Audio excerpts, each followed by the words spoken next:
100円ください。お金いるの? Oke, selamat datang kembali di pembahasan light novel Mahoka Koko no Retosei. Kali ini saya akan membahas tentang volume 19 yang udah lama kalian tunggu. Seperti biasa, sebelum menuju ke pembahasan, saya akan membuat preview singkat dari volume 19 ini berdasarkan apa yang saya rasakan setelah membacanya. Oh iya, jangan lupa like, subscribe, dan share biar channel ini cepat berkembang. Oke, lanjut ke preview. Di volume 19 ini atau Arc Master Clans Conference Part 3, kita sudah memasuki klimaks dan penyelesaian dari drama penangkapan Jedo Heigo. Banyak hal-hal menarik yang akan saya bahas di volume 19 ini. Mulai dari dibeberkannya kekuatan Tatsuya, fakta tersembunyi tentang sihir zombification milik Jedo Heigo, terus keterlibatan sponsor utama klan Yotsuba, dan juga aksi-aksi yang terjadi ketika pengejaran Jedo Heigo berlangsung. Ya, bisa saya bilang volume 19 ini benar-benar muasin banget setelah saya lelah dengan usaha-usaha yang telah dilakukan orang-orang di volume 18. Tapi, usaha-usaha itu berakhir dengan sia-sia. Pokoknya benar-benar kebayar dah di volume 19 ini. Oke, tanpa basa-basi, saya sudah rangkumkan volume 19 ini ke dalam beberapa poin. Poin pertama, kejadian-kejadian sebelum penangkapan Jedo Heigo. Poin kedua, pengejaran Jedo Heigo. Poin ketiga, pasca kematian Jedo Heigo. Poin keempat, momen-momen menarik di volume 19. Oke, kita langsung menuju poin pertama. Poin pertama, kejadian-kejadian sebelum penangkapan Jedo Heigo. Sebelum menuju pembahasan poinnya, saya akan bahas dulu nih tentang scene terakhir di volume 18 supaya lebih nyambung ke volume 19 ini. Jadi di akhir volume 18, sudah saya sebutkan bahwa pergerakan para humanis atau organisasi anti penyihir sudah benar-benar menjadi makin liar, sampai ke tingkat membahayakan nyawa para siswa dari sekolah sihir. Dan saya juga udah sebutin bahwa Miyuki, Minami, dan Izumi juga tidak luput dari gangguan para humanis itu. Nah, saat itu, ceritanya gini. Pada hari Senin, tanggal 18 Februari tahun 2097, Miyuki, Minami, dan Izumi sebagai perwakilan OSIS dari SMA 1 sedang membeli souvenir untuk persiapan kelulusannya Angkatan Azusa dan kawan-kawan. Nah, sepulang membeli souvenir, mereka itu tiba-tiba dicegat oleh sekelompok orang dari para humanis yang berjumlah kira-kira 10 orangan lah. Terus kebetulan saat itu Tatsuya lagi gak sama Miyuki, soalnya Tatsuya itu lagi pergi ke Kamakura untuk melakukan investigasi ulang ke tempat yang pernah diinvestigasi oleh klan Yotsuba tempo lalu.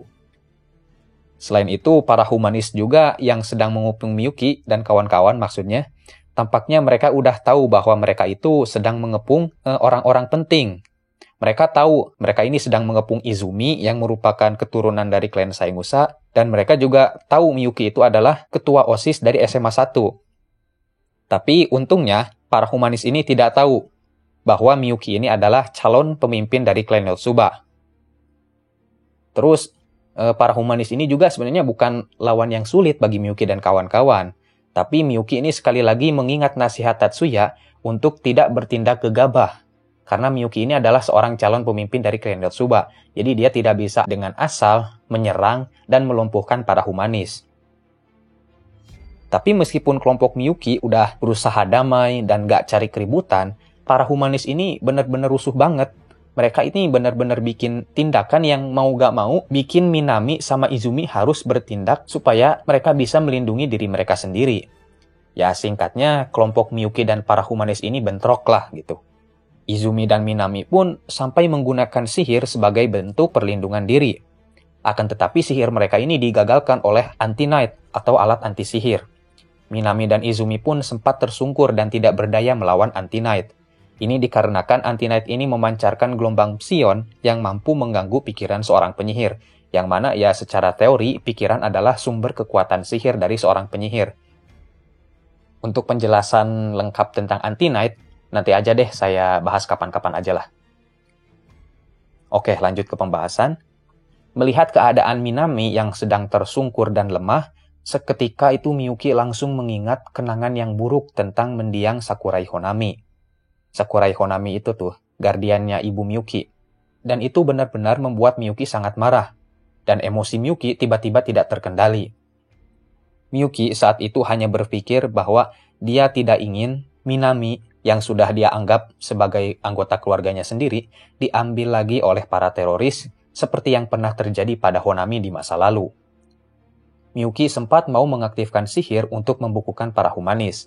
Tapi sebelum Miyuki membekukan para humanis, Miyuki sudah dihentikan duluan oleh Minami. Minami menghentikan Miyuki dengan mengatakan bahwa Miyuki ini harus mengingat nasihat Tatsuya. Tatsuya sudah berkata bahwa Miyuki ini tidak boleh bertindak gegabah, dan seketika Miyuki pun kembali tenang setelah dia mendengar nama Tatsuya. Nah, di lain tempat, Tatsuya yang saat itu sedang naik motor ke Kamakura untuk menyelidiki jejak Gedo Heigo, merasakan bahwa Miyuki ini sedang terancam. Tatsuya sontak langsung putar balik motornya ke lokasi Miyuki berada dan tidak memperdulikan investigasinya perihal Gedo Heigo. Padahal nih ya, kalau Tatsuya benar-benar berangkat ke Kamakura, bisa ketangkap itu Gedo Heigo. Tapi di pikiran Tatsuya saat itu, misi penangkapan Gedo Heigo ini benar-benar sangat sepele dibandingkan dengan keselamatan Miyuki. Singkat cerita, akhirnya Tatsuya pun datang dan bisa menolong Miyuki layaknya seorang pahlawan. Hati Tatsuya saat itu udah benar-benar panas dan bahkan benar-benar ingin kelenyapin para humanis yang ganggu Miyuki dengan sihir misdispersal. Tapi Tatsuya berusaha untuk tetap tenang dan berpikir secara logis. Ya, singkat cerita, para humanis itu dikalahkan dengan mudah oleh Tatsuya. Saking mudahnya, Tatsuya bahkan sampai ngeladenin para humanis itu sambil ngejek gitu. Akan tetapi masalah gak berhenti di situ. Setelah para humanis dikalahin sama Tatsuya, tiba-tiba si pimpinan dari kelompok humanis yang seharusnya udah pingsan dilumpuhin sama Tatsuya, tiba-tiba bangkit seolah-olah berubah menjadi boneka. Dan si pimpinan humanis itu langsung menembakkan sihir seperti bola api berwarna ungu. Semua orang terkejut.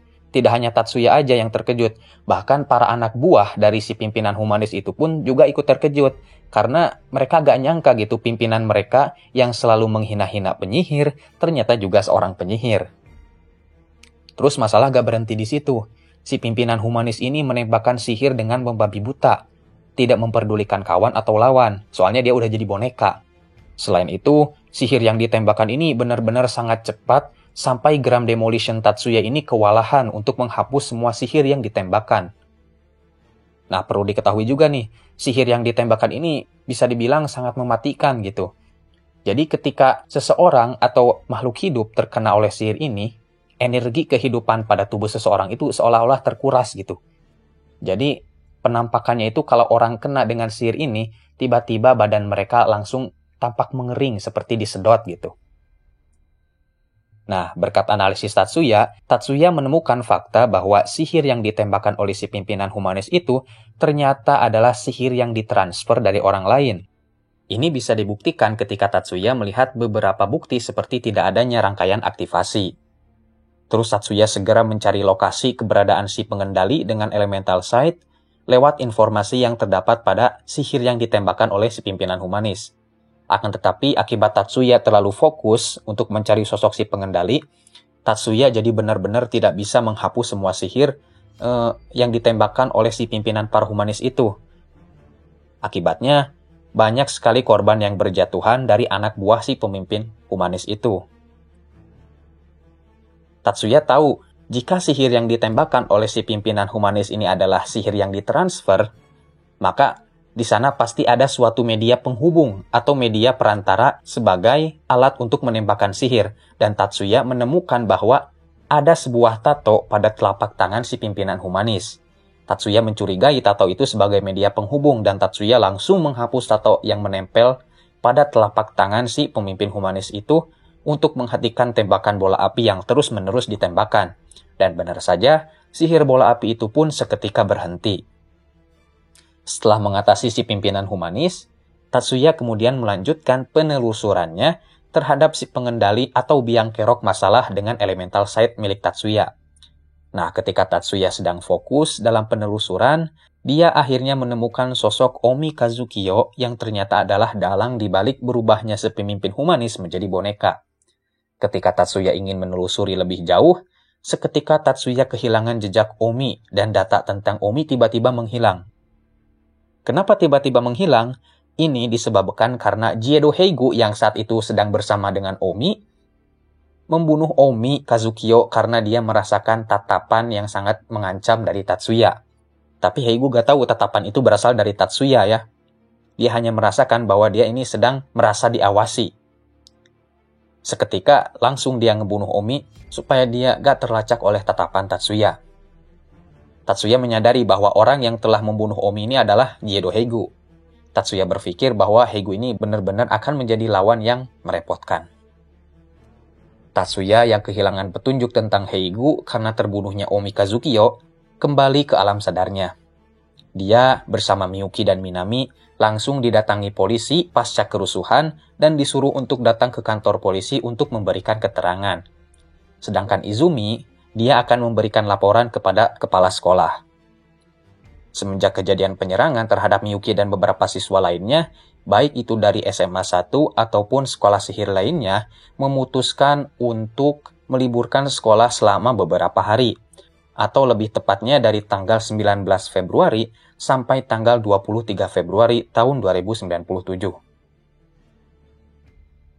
Sementara itu, pada malam harinya, setelah Tatsuya dan Miyuki kooperatif memberikan keterangan di kantor polisi, Tatsuya, Miyuki, dan Minami pun pulang ke rumah pada pukul 7 malam. Tapi ketika mereka berniat istirahat, tiba-tiba Tatsuya mendapatkan pesan dari Katsuto yang meminta Tatsuya untuk bertemu. Kayaknya Katsuto ini ingin Tatsuya memberikan laporan perihal kejadian yang menimpa Miyuki dan dirinya. Tatsuya dan Miyuki pun segera pergi memenuhi undangan Katsuto di restoran di mana Tatsuya biasa melakukan laporan harian. Di sana juga sudah ada Mayumi dan Masaki. Di sini Masaki tampak sangat mengkhawatirkan Miyuki, tapi saya gak bakal bahas itu, jadi kita akan langsung ke poinnya. Singkatnya, pertemuan itu membahas perihal apa yang telah terjadi kepada Tatsuya dan Miyuki pada sore harinya. Tatsuya pun memberikan informasi perihal penyerangan terhadap Miyuki dan dirinya. Tatsuya memberitahu beberapa informasi dan fakta bahwa pemimpin humanis yang menyerang Tatsuya itu adalah salah satu dari anggota organisasi Egalit. Egalit itu organisasi anti-sihir yang merupakan cabang atau bawahan dari organisasi anti-sihir Blanche. Selain itu, Tatsuya juga melaporkan perihal si pimpinan humanis yang tiba-tiba berubah menjadi boneka dan dikendalikan oleh seorang penyihir kuno. Mayumi dan kawan-kawan sempat menanyakan tentang identitas si penyihir kuno yang telah merubah si pimpinan humanis jadi boneka. Tapi Tatsuya tidak menjelaskan secara langsung. Melainkan Tatsuya langsung memberikan data-data yang berkaitan dengan Omi Kazukiyo dan juga rekaman teknik dari si penyihir kuno di sebuah memori. Masaki sempat terkejut dengan perkataan Tatsuya ini. Soalnya bagaimana mungkin gitu Tatsuya bisa ngerekam suatu teknik padahal dia sedang dalam pertarungan. Tatsuya tidak menjawab pertanyaan Masaki itu dan Masaki pun meminta maaf karena dia sudah tidak sopan. Soalnya kan di dunia sihir Jepang itu menanyakan suatu teknik sihir milik keluarga tertentu itu merupakan hal yang tabu gitu. Jadi gak sopan. Terus selain terkejut dengan kemampuan merekam teknik Tatsuya, Masaki juga sempat terkejut dengan kesigapan Tatsuya yang langsung datang ke lokasi di mana Miyuki sedang dalam bahaya. Padahal kan Tatsuya saat itu sedang dalam investigasi di tempat lain. Setelah itu ada juga pembahasan untuk melakukan pengawalan terhadap Miyuki. Setelah apa yang terjadi pada Miyuki, Masaki sangat ingin sekali untuk mengawal Miyuki. Tapi Miyuki sempat menolak karena dia sudah memiliki Tatsuya sebagai pengawalnya kan. Nah, Tatsuya mencurigai Masaki ini memiliki maksud lain di balik penawarannya menjadi pengawal Miyuki. Tatsuya gak curiga perihal perasaan Masaki kepada Miyuki ya, dia udah tahu itu. Tapi Tatsuya ini curiga Masaki ini ingin ngejadiin Miyuki sebagai umpan untuk memancing para humanis yang tersisa supaya keluar dari sarang mereka. Masaki langsung ngebantah tuh bahwa dia ingin menjadikan Miyuki sebagai umpan. Dia ngomongnya dia gak bakal jadiin Miyuki sebagai umpan, tapi bakal ngejadiin dirinya sendiri sebagai umpan. Tatsuya kemudian kembali menskak Masaki bahwa pernyataan Masaki itu tidak mengubah fakta bahwa Masaki ingin memancing keluar para humanis. Masaki pun terdiam karena udah diskak sama Tatsuya. Tatsuya tidak menyalahkan Masaki di sini ya. Tatsuya itu tahu bahwa Masaki ini orangnya gak bakalan berpikir seperti itu. Tatsuya tahu orang yang merencanakan untuk menjadikan Miyuki sebagai umpan untuk memancing para humanis adalah ide dari Kichijoji Shinkuro atau teman dekatnya Masaki. Tapi baik Katsuto maupun Mayumi juga lebih setuju untuk menjadikan Miyuki sebagai umpan. Soalnya kan mereka juga harus ngeluarin anggota dari para humanis yang tersisa gitu. Sebagai gantinya, nanti Miyuki ini bakal dikasih pengawal gitu dari pihak klan Saemusa sebagai bentuk dari langkah penjagaan. Tapi Tatsuya nolak.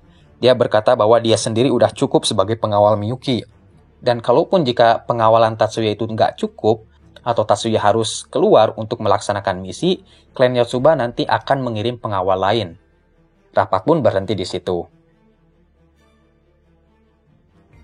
Di lain tempat, bersamaan dengan laporan Tatsuya kepada Katsuto dan kawan-kawan, Kokonoe Yakumo kedatangan seorang tamu tak terduga.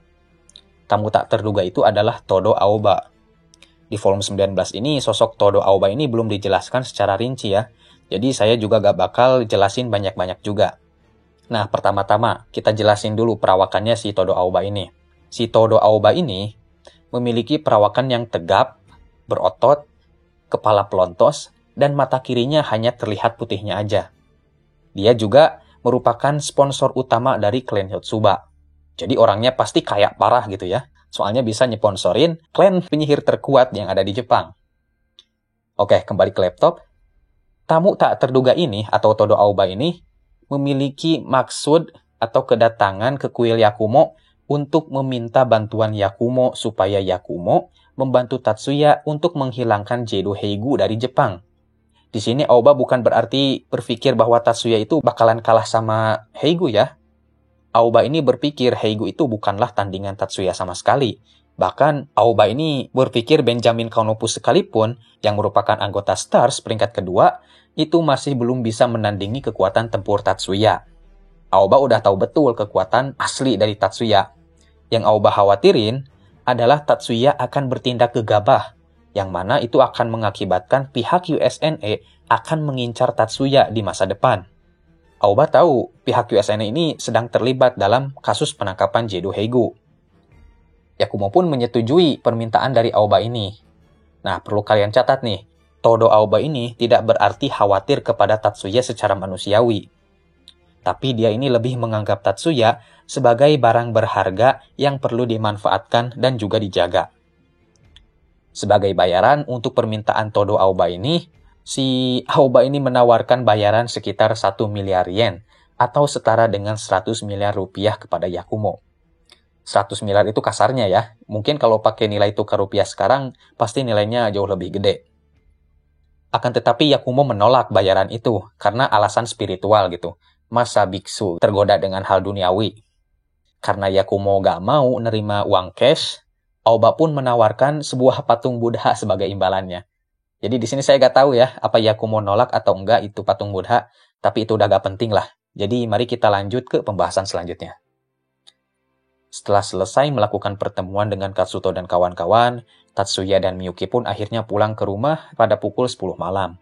Saat itu Tatsuya dan Miyuki mendapatkan berita dari Minami bahwa sekolah ini akan diliburkan sampai hari Sabtu atau tanggal 23 Februari sebagai buntut dari kasus penyerangan kepada Miyuki.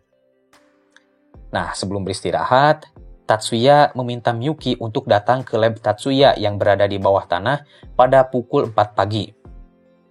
Tatsuya juga meminta Miyuki untuk membersihkan badannya sebelum datang ke ruangan bawah tanah Tatsuya, dan Miyuki juga harus mengenakan pakaian renang.